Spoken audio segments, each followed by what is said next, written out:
Good evening and welcome to Flip Math on Line Plots.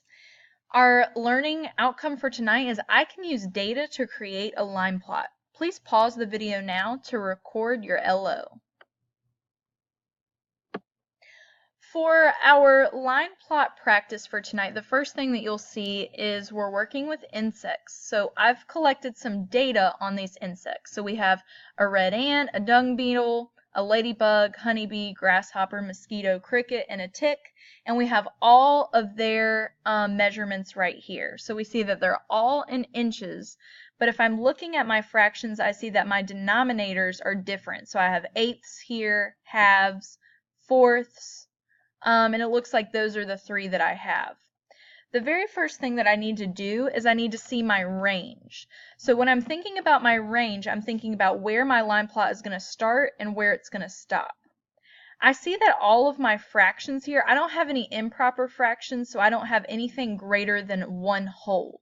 So since everything is less than that, my line plot can be from 0 to 1.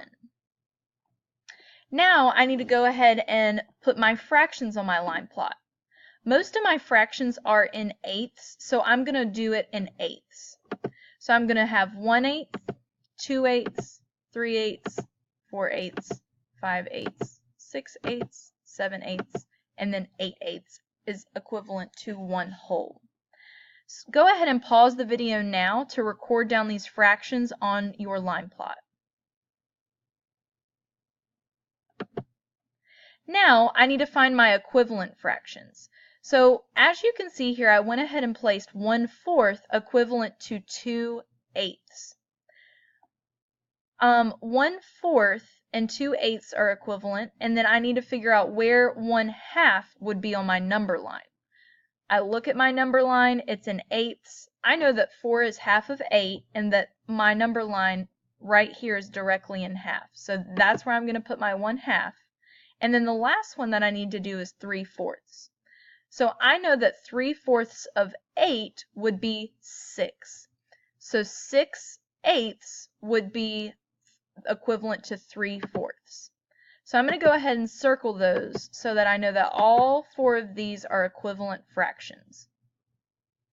Now I'm ready to place my x's onto our line plot here, wherever we need them. So the very first thing I'm going to do is I'm going to see how many insects had 1/8 of an inch.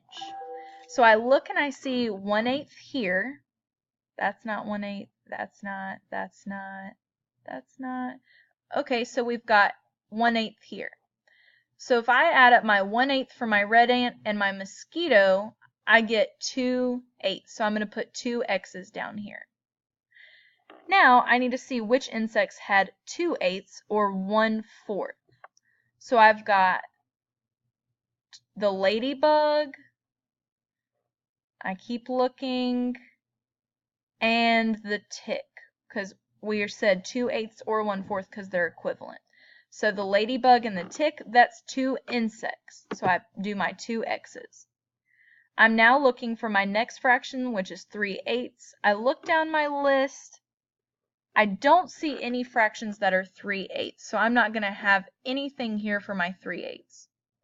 Now I need to see how many insects collected either 4/8 of an inch or 1/2. So I look and I see a 1/2 for my dung beetle, but I don't see anybody with 4/8. So I just have 1, so I'm going to put 1 x down. 5/8. I double check my list, I don't see anything. 6/8 or 3/4. If I'm looking at my list, I see that I have a 3/4 here for my honeybee, but I don't have any 6/8. So I'm just going to put my 1 x. 7/8, I see that my cricket has 7/8, but that's it. So I have 1 x there, and then either 8/8 or 1 inch. Look at my list and see if I have anything for 8/8 or 1 inch. If you said that we have the grasshopper that has 1 inch and put 1 x down, then you are correct.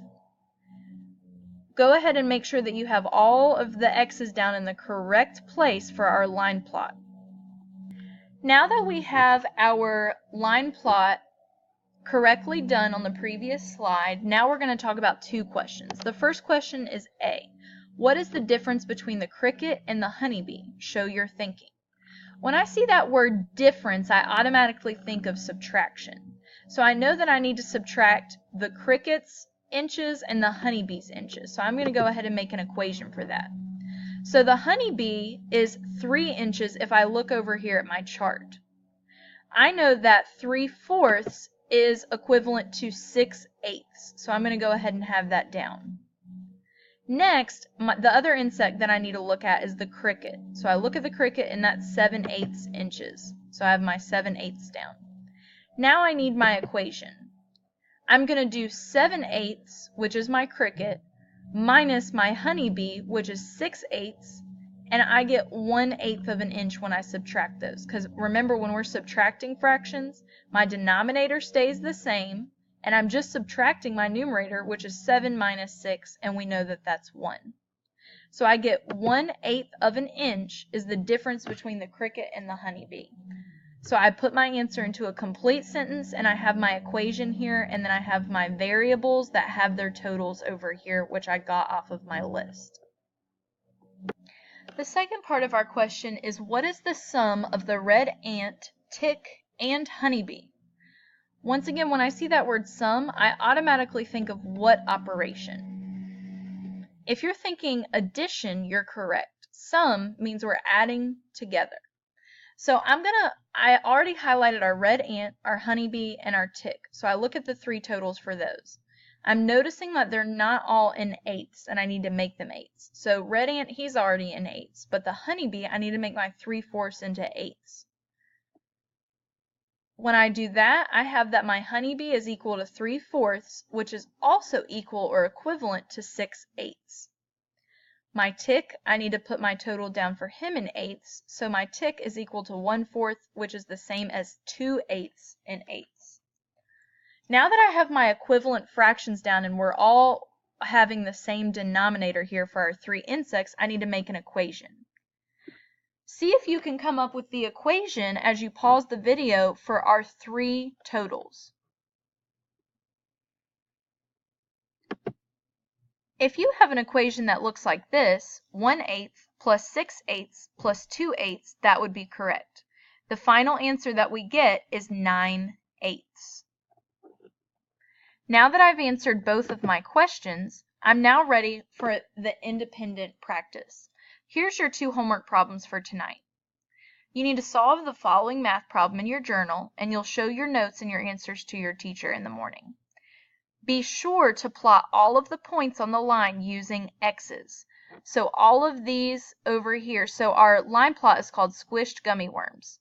So you need to record all of this data over here on this line plot. So first you're going to have to put it into 8ths and then find where the equivalent fractions would go, just as I did. After you've plotted the points, then you will be ready to answer A and B for homework. All right, we'll go ahead and get started, and happy solving.